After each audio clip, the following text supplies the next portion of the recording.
Welcome to the Healthy Living Scottsdale podcast. This show is your one-stop shop for all things health, fitness, and nutrition, and is brought to you by the team at Pulse Fitness. You can learn more about how the team at Pulse Fitness is helping people live stronger, longer lives by going to pulse.fitness/podcast. But for now, let's dive into today's episode.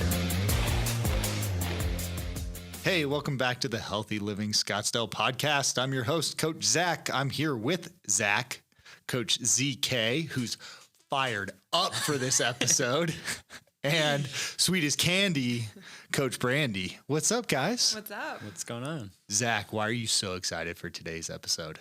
I just can relate to this topic so much, so Yeah. I can't wait to talk about it. Yeah, you're so pumped. Zach's so pumped that he tried to bribe CJ to swap out with him today. So today we are talking about menopause. So how to stay fit or get fit peri, post, and during that change of life. So for anybody out there that is listening or watching and looking at Zach, who's 23 years old, and going, what do you know about menopause? The answer is not much. Not at all. But I actually surprisingly know a decent amount about this topic because when I was 22, that's when I started training, was at 22. And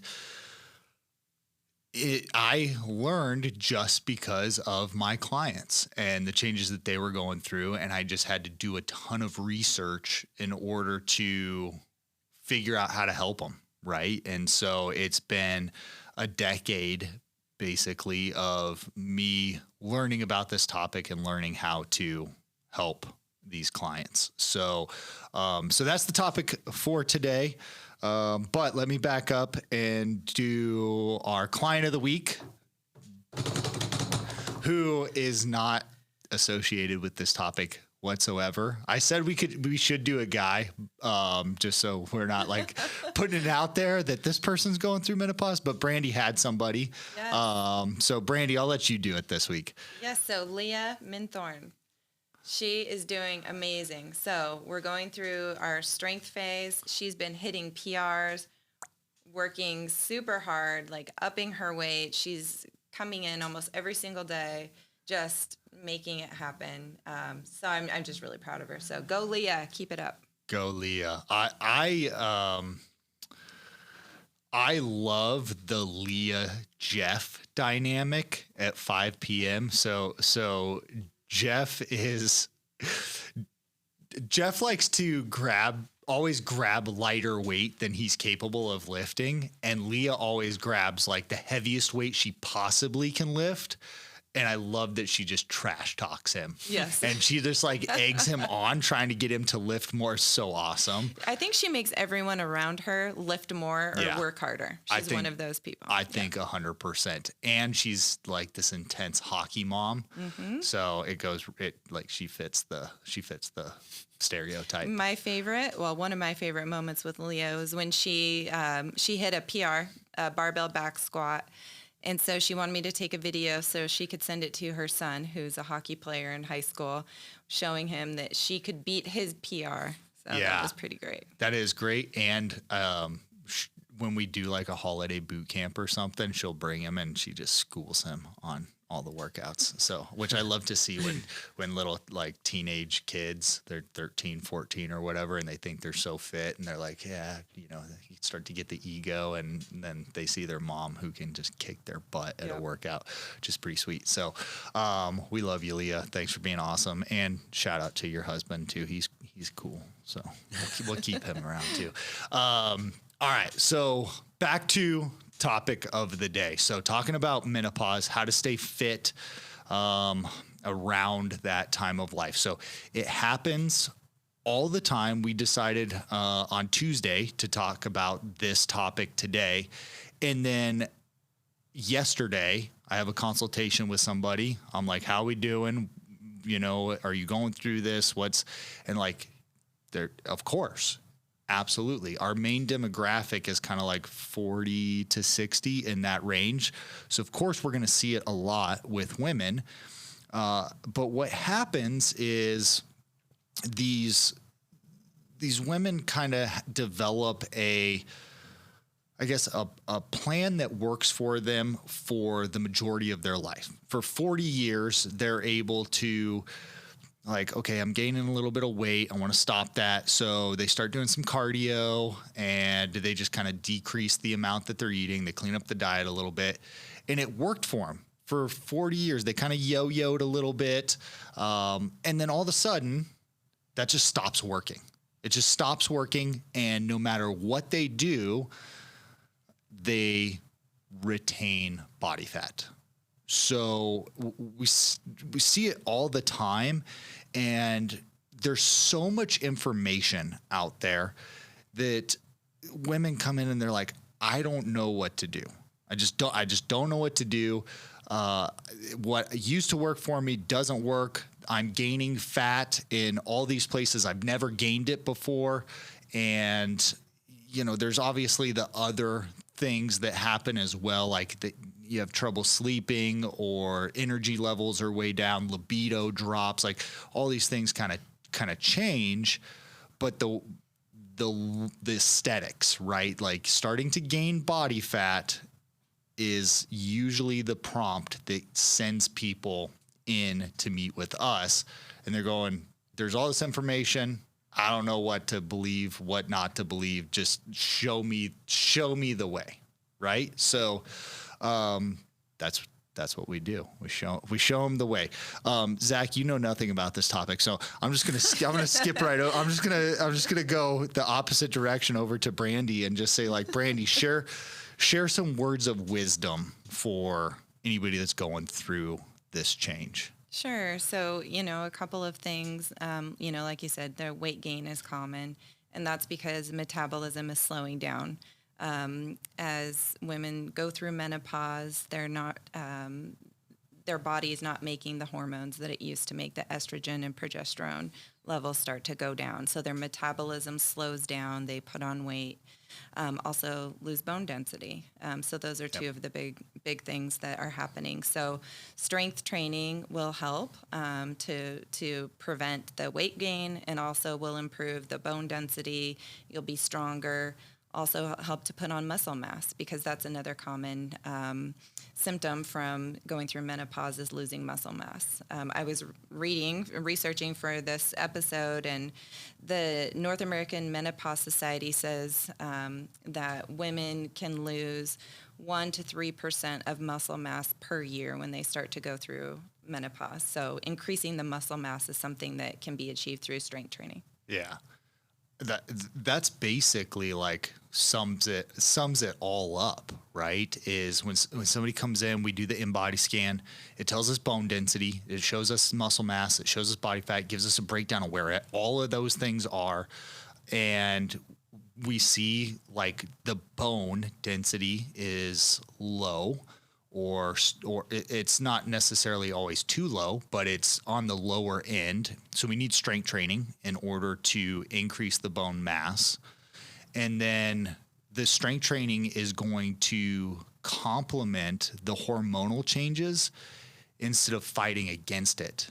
And that's really the thing. Like, the cardio is really one of the, I guess, worst things that you can do, increasing your cardio drastically.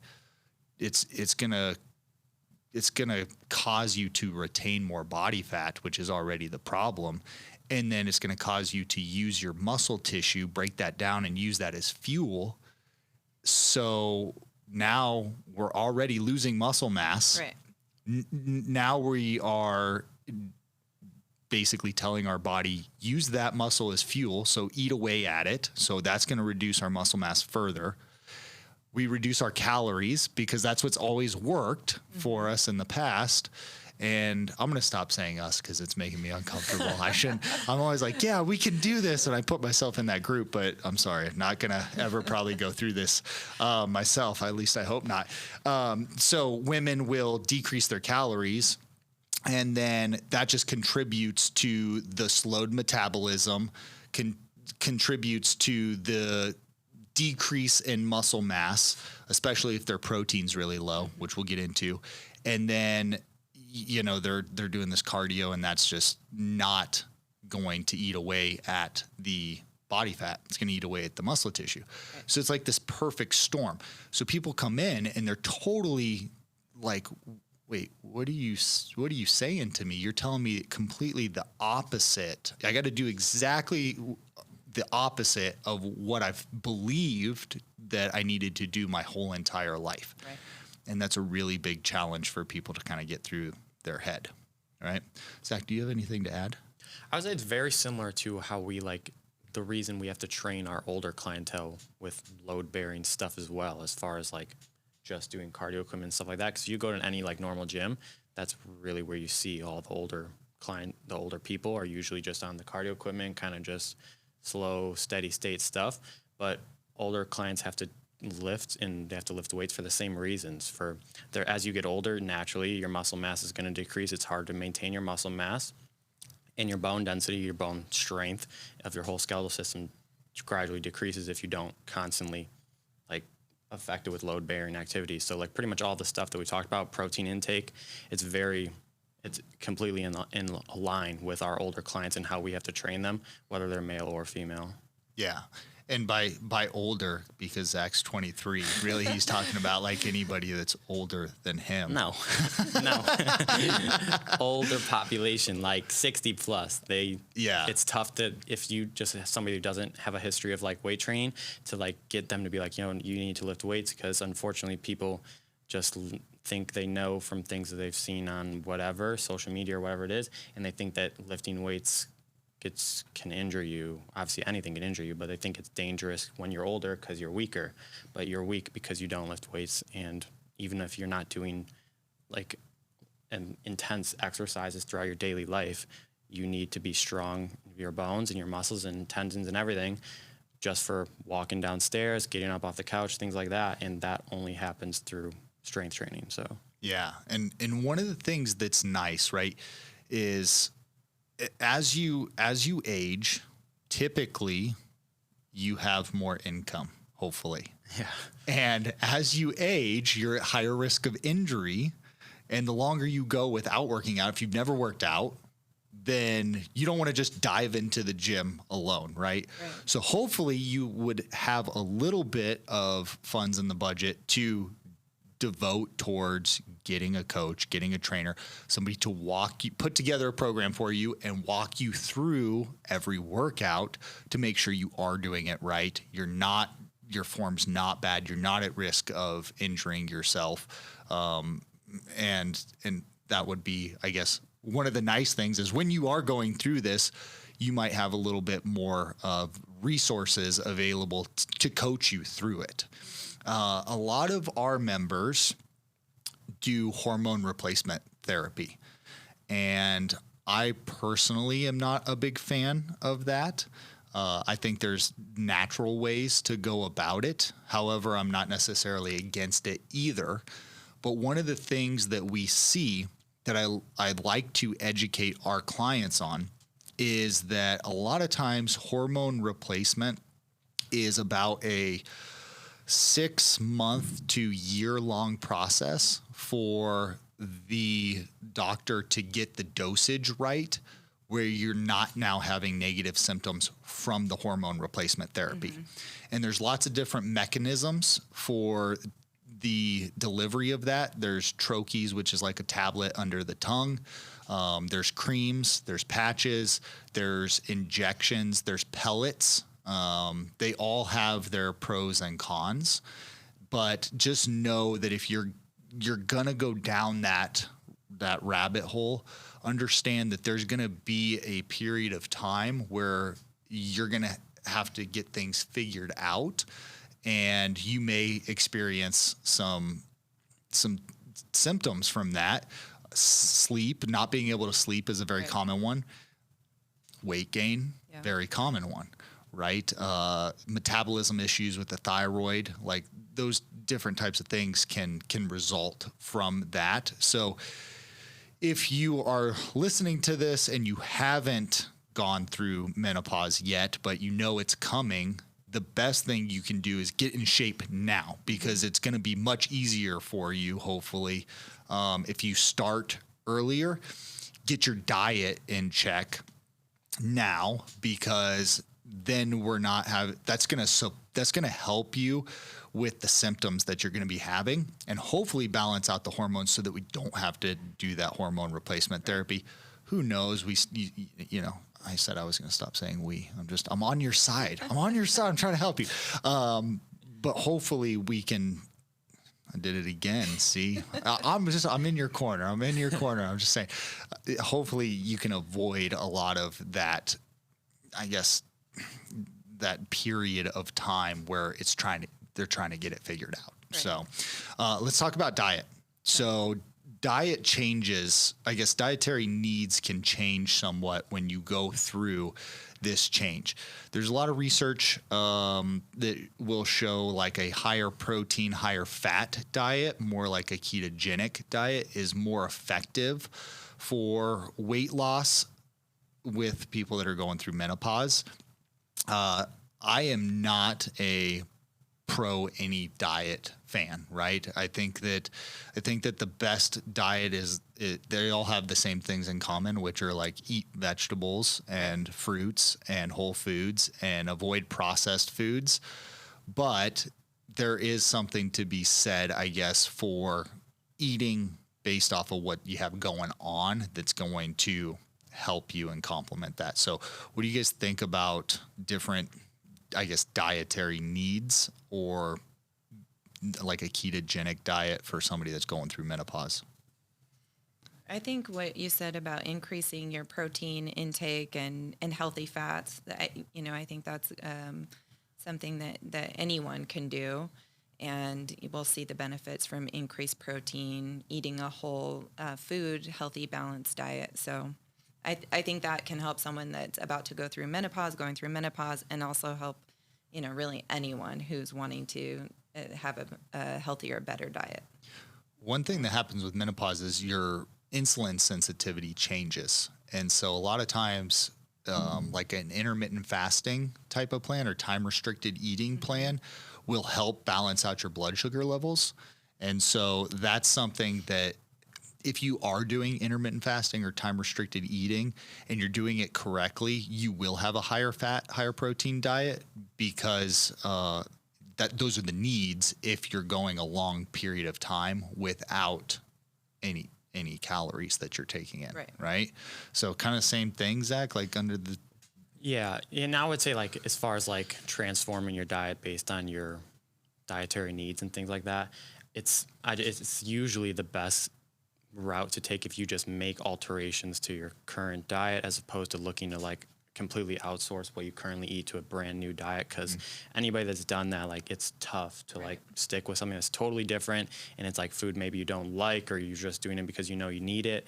So it's definitely I would never suggest people like just take on this whole brand new diet. Definitely just, if there are certain things that you're lacking or you're deficient in, then you're going to need to introduce new things into what your current food intake is to like target towards those deficiencies. But I would kind of just supplement that onto what you're already eating, gradually start to try to increase like the amount of vegetables and good foods that you're already eating, as opposed to just making a complete right turn, because it's usually not sustainable. And that's why there's so many different diets, because everybody tries it and they like it or they hate it they tolerate it for like 30 days and then they can't do it anymore.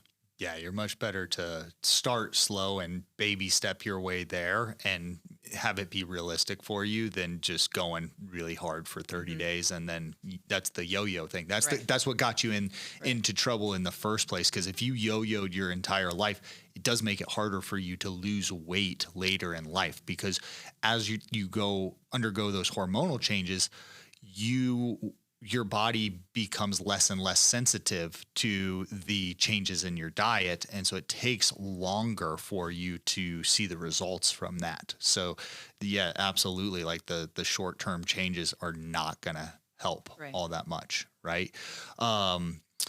Let's see here. What else, Brandy? You have anything else for the people, the ladies? I think, we've covered a lot of good information. But one thing that I wanted to touch on is just the psychological impact as well, because, I think women who are going through menopause are more likely to become depressed. So there's higher rates of depression or risk of depression.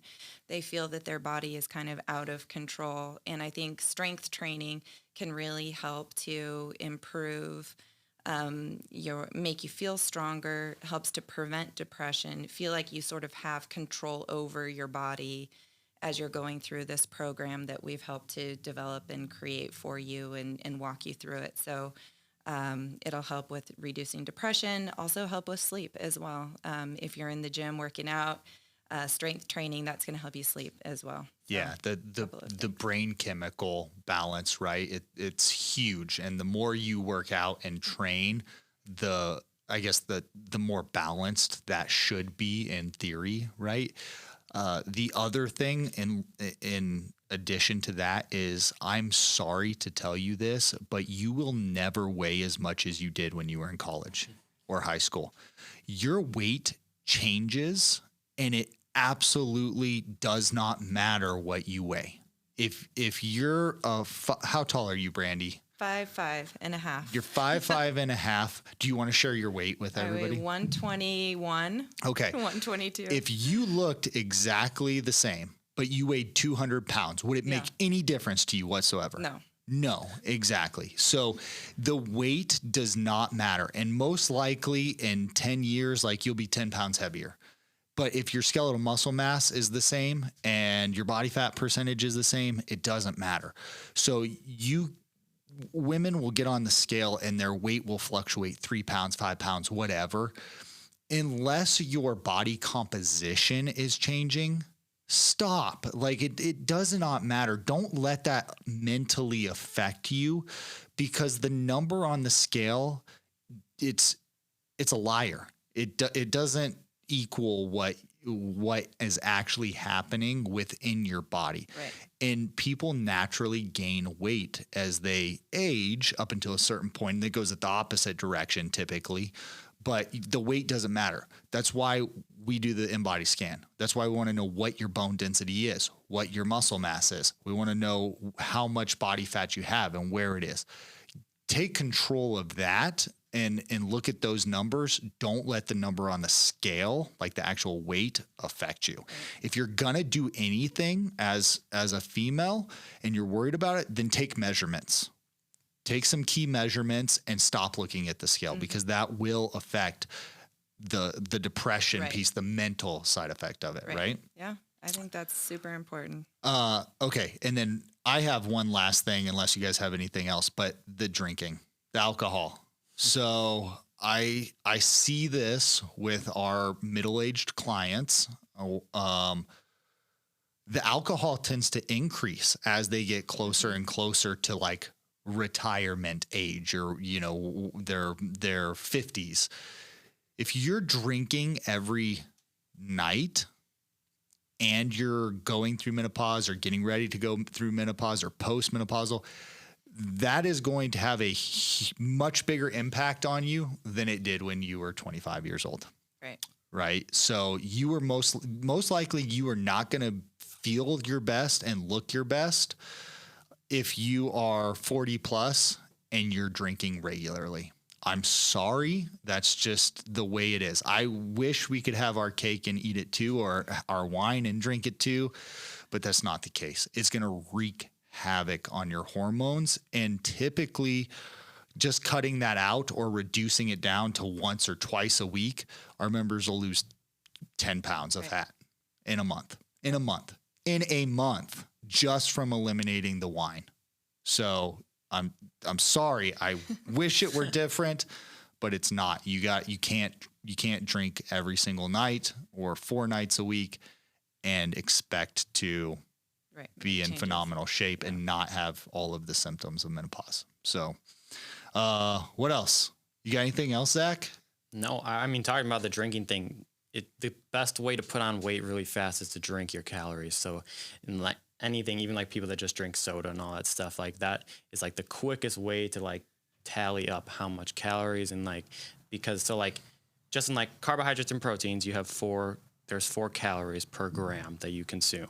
Alcohol, there's 7. So it's nearly double just in alcohol. And like, I don't drink, so I don't really know the dosage amount, but like, you're not drinking only a couple like grams, whatever it is that you're drinking, and you're drinking a high volume of it. So like, it's just going to add up so quick. It's just like anybody that wants to lose weight, if they have a high amount of fat and they drink a whole bunch of soda, first thing you do, cut that out, and it's going to make a massive difference. So like, something like that is such a simple thing. They're like, oh, you know, like everybody says, like 1 glass a day. The issue, of course, isn't the one. It's that you do it every day. So it's just, and on top of the things we already talked about, your metabolism has naturally slowed down now if you're going through menopause and all these other things.